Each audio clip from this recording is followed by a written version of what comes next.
ini karena double-double sehingga tidak on time.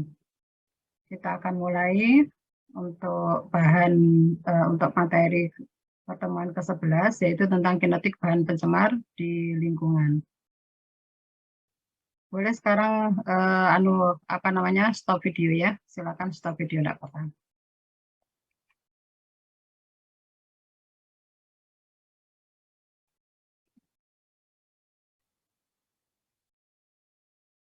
Jadi tujuan pada materi ini untuk menjelaskan penyebaran bahan toksikan ke lingkungan, kemudian menjelaskan proses skematik yang terjadi setelah bahan kimia itu dirilis ke lingkungan, kemudian menjelaskan efek toksikan pada manusia. Dikembangkan tentang perubahan, gitu ya, efek dan sifat bahan kimia toksikan yang berada di lingkungan dan ekosistem dikenal sebagai ekotoksikologi. Kemudian toksikologi lingkungan atau ekotoksikologi ini bersinergi atau didukung dengan ilmu-ilmu yang lain. Contohnya itu adalah fisiologi, kimia, ilmu ekologi sendiri, kemudian epidemiologi, biokimia, patologi, farmakologi, dan kedokteran.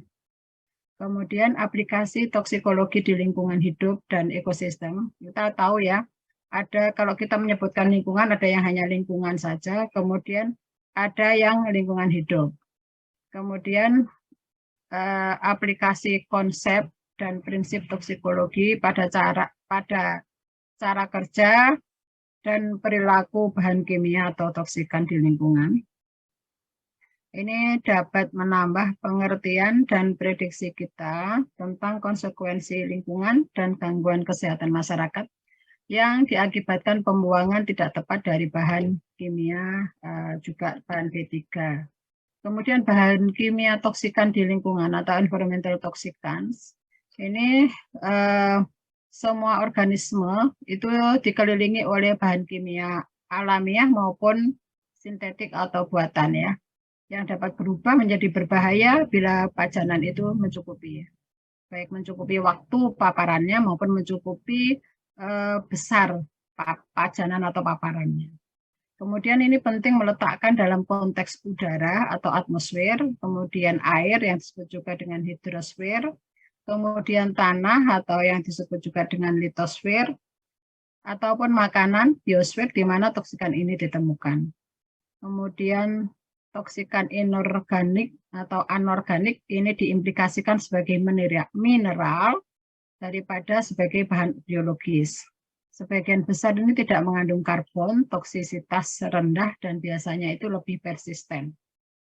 Kemudian tidak ada perbedaan fundamental dalam reaktivitas dan properti fisik antara senyawa organik dan anorganik.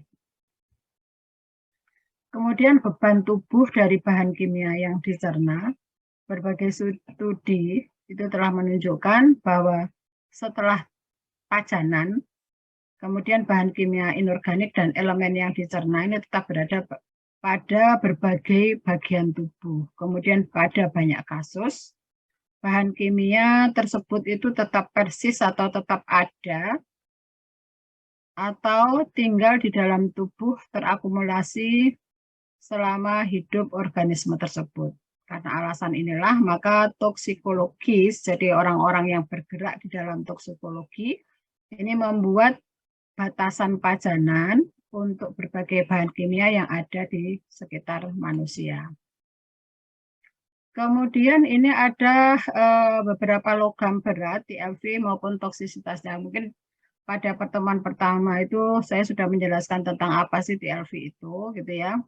Jadi misalkan di sini ada TL atau CD atau kadmium, TLV-nya 0 sampai dengan 1 itu berupa fume miligram per meter kubik, kemudian kalau berupa das ini 0 sampai 2 miligram per meter kubik. Toksisitasnya apa? Wilson's disease.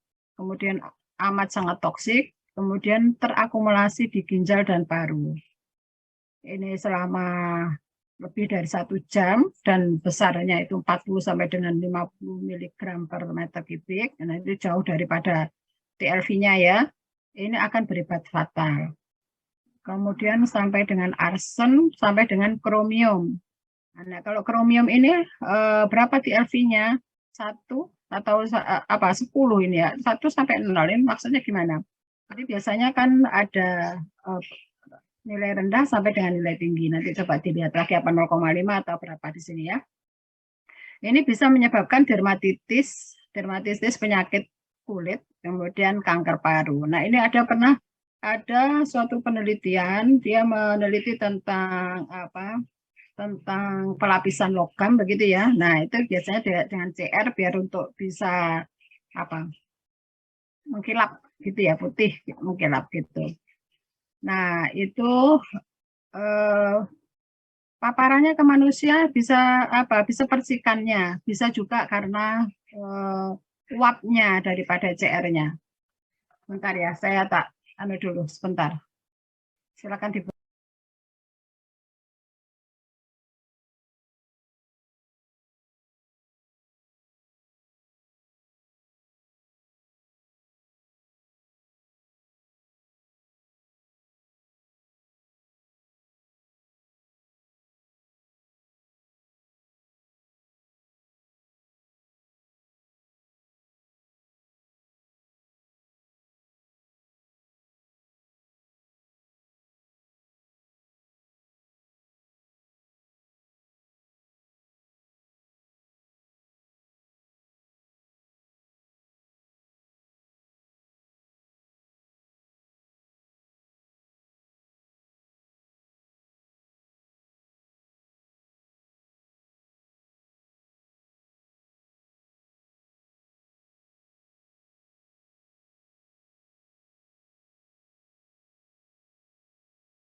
Saya lanjutkan ya.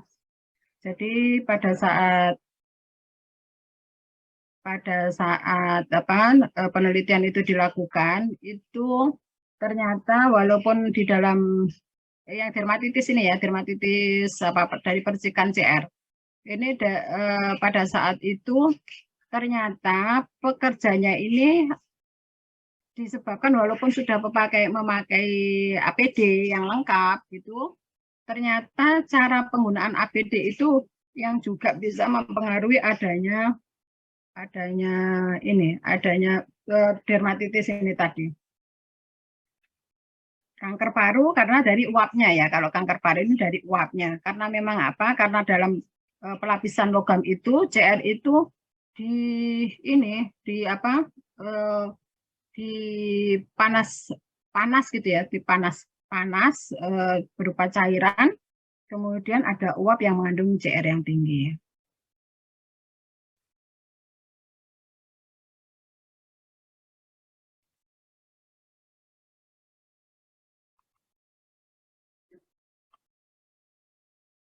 Kemudian ini penyebaran bahan kimia di lingkungan. Ini dari produksi, kemudian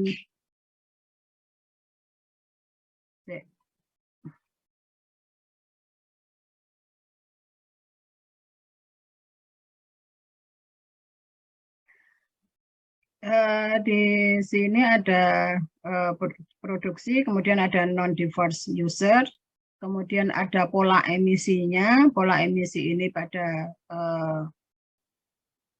troposfer, bisa di tanah maupun bisa atau mencemari air tanahnya. Kemudian bisa juga dari di sini ada tumbuhan, kemudian ada hewan dan ada manusianya. Nah, ini yang di stratosfer itu berarti dengan uapnya itu tadi sehingga bisa sampai ke stratosfer. Kemudian dari emisi yang dari tanah maupun air tanah, kemudian ke biota airnya, ke biota laut atau ke biota badan airnya, sungai, kemudian bisa juga sampai ke laut. Ke laut ini dia kalau sifatnya ini tidak melayang, tetapi ada berat jenis sehingga dia akhirnya nanti bisa mencemari dasar laut.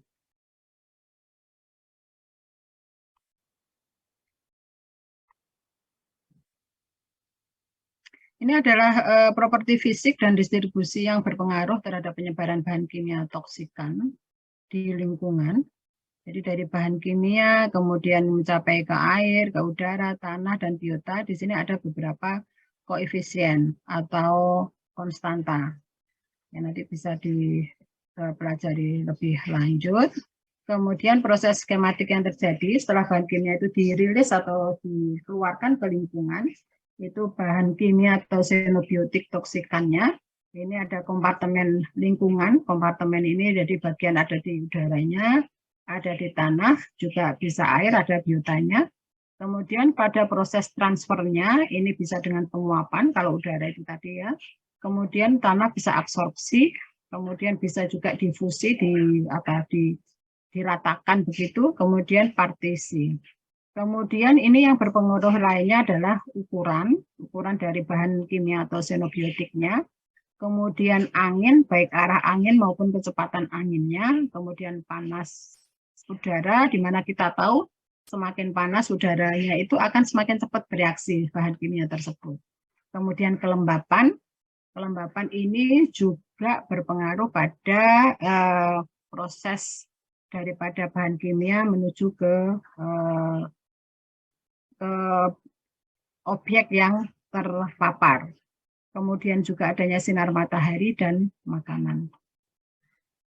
Kemudian proses yang terjadi pada organisme terpajan, itu tadi melalui 4 proses ya. Apabila suatu bahan kimia atau toksikan ini masuk dalam tubuh, bisa diabsorpsi, kemudian didistribusi ke seluruh tubuh dengan darah, kemudian metabolisme, dan diekskresikan. Jadi Makanya ada beberapa bahan kimia yang masuk ke dalam tubuh itu, dia diekskresikan baik melalui urin, melalui apalagi feses, melalui keringat, tetapi ada juga yang masih tertinggal di dalam tubuh. Jadi kalau sifat contohnya adalah PB atau timbal itu diakumulasi ya. Terutama di mana? Akumulasinya ada di pada tulang gitu.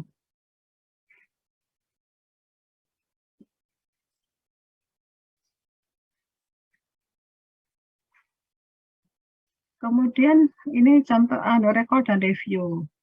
Toksisitas itu apa sih? Kemudian efek toksik, kemudian sifat, kemudian toksiknya, merujuk pada sifat bahan kimia toksik atau toksikannya. Kemudian toksin, toksin itu adalah zat atau bahan kimia toksik atau bahan daripada toksikan itu tadi, jadi zat. Kemudian venoms. Venoms ini adalah bahan atau zat beracun yang berasal dari organisme tertentu. Misalnya adalah racun ular, kalajengking, laba-laba. Kemudian apalagi yang beracun, kalau dari itu tadi dari hewan, ya. Apalagi hewan yang beracun, yang mengeluarkan racun. Laba-laba ternyata beracun ini ya. Kalau kita seperti apa itu? Kena racunnya karena seperti film apa? Spiderman ya. Itu kena racun laba-laba itu adalah yang difilmkan, tapi kemungkinan juga ada laba-laba yang memang mengandung racun yang berbahaya bagi manusia. Kemudian ada lagi apalagi yang beracun lainnya? Ada yang tahu kah? Halo, masih di situ kah? Masih, Bu.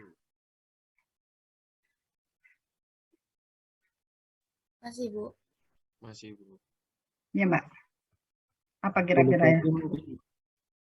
Kak kerungu ya, Mas? Bulu babi.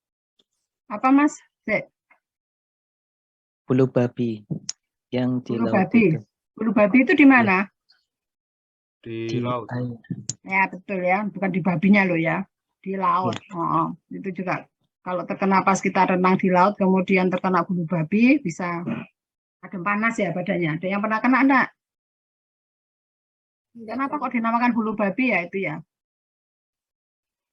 Enggak tahu, Ibu. Epistemologinya bagaimana gitu ya. Iya, betul, bulu babi. Kemudian tahu nggak racun yang dikeluarkan oleh, ya dikandung oleh tumbuh-tumbuhan?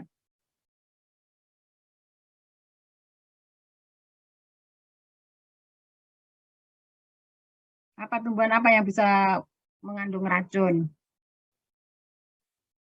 Pernah makan gadung nggak? Pernah, Ibu. Ya, gadung itu mengandung cyanida ya. Jadi kalau misalkan Anda mual-mual, kemudian saya muntah, berarti ya pas kondisi tubuh Anda tidak bagus, kemudian terkena cyanidanya. Apa yang dapat yang cyanida lainnya?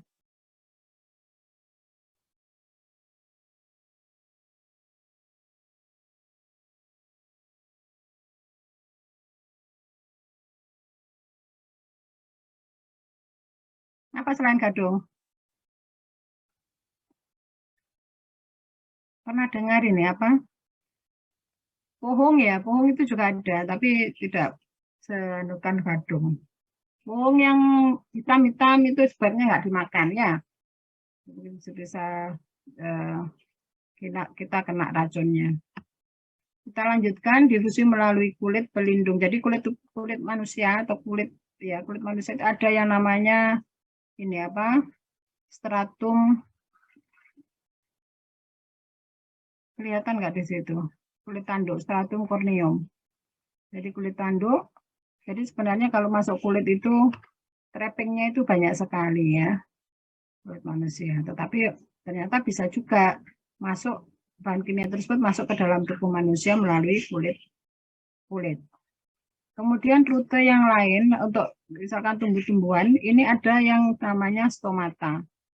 Stomata itu ada mulut daun ya. Jadi kalau dibesarkan ternyata daun tersebut itu punya punya mulut. Nah, saya gambarnya di sini.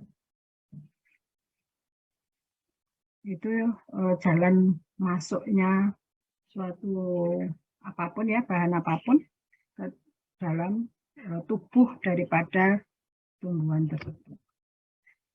Kemudian toksikan setelah diabsorpsi ke dalam tubuh, ini ada fase pajanan, ada di solusi toksikan, pencernaan kulit maupun paru. Kemudian setelah itu fase toksokinetik. Toksokinetik ini adalah penguapan absorpsi, difusi maupun partisinya. Kemudian dari sini menuju ke fase toksikodinamik. Nah, pada toksikodinamik ini ada toksin, metabolisme, reseptor maupun interaksinya dan berefek pada tubuh organisme tersebut yang terpapar atau terpajan tersebut. Sama aja ya pajanan atau paparan, tapi kalau nanti misalkan saudara membuat suatu artikel ilmiah, maka harus konsisten pemakaian istilah tersebut. Mau paparan ya silakan paparan terus dari awal sampai akhir. Kalau mau pajanan ya pajanan terus dari awal sampai dengan akhir. Gitu ya. Ini sambil diingatkan. Kemudian integrasi fase 1 dan 2. Jadi reaksi biotransformasi. Ada sinobiotik toksikan, fase 1, pajanan atau penambahan grup fungsional, oksidasi, reduksi maupun hidrolisis. Kemudian fase 2-nya, ini ada produk primer, biosintesis konjugasi maupun produk sekunder, yang akhirnya nanti diekspresi. Ini klasifikasi efek toksiknya dari toksikan tersebut. Ada efek reversible yang dia itu apabila kena ke objek pajanan gitu ya, dia itu nanti bisa kembali dengan sendirinya. Atau mungkin efek irreversible. Jadi kalau sudah kena ya sudah tidak bisa kembali. Jadi permanen ya efeknya ya. Kemudian efek akut dan efek kronis. Nah, biasanya efek akut ini yang bisa langsung dilihat dan lebih berbahaya karena apa? Karena mungkin dia terpaparnya atau terpajannya itu dalam jumlah yang besar, gitu ya. Kalau efek kronis kebanyakan ini kayak kita mungkin di dalam lingkungan kita ada mikroplastik yang setiap saat bisa mencemari kita. Nah, tapi efeknya itu kronis sehingga kita tidak merasakan, ya. Tapi dalam waktu yang lama sekali baru nanti dirasakan akibatnya. Kemudian efek lokal dan efek sistemik. Apakah pajanan atau toksikan tersebut itu mempunyai efek lokal saja atau dia sampai merusak ke sistem tubuhnya yang dipajan ini tadi. Kemudian mempengaruhi kerja enzim, blokade transport oksigen, kemudian bisa juga sampai mengganggu fungsi saraf, merusak RNA, DNA, dan sintesis proteinnya. Nah, sintesis protein ini juga perlu diperlukan di dalam tubuh ya, organisme baik manusia maupun tumbuhan gitu ya. Nah, kalau itu terganggu, nah akan muncul efek-efek yang tidak kita inginkan. Kemudian reaksi hipersensitif bisa juga menyebabkan reaksi hipersensitif dan reaksi kimia langsung. Nah, saya rasa itu dulu dari saya. Ini bisa dilanjutkan di mana? Di aula hebat, silakan. Sudah dibuka? Aula hebatnya sudah dibuka, silakan di situ bisa saudara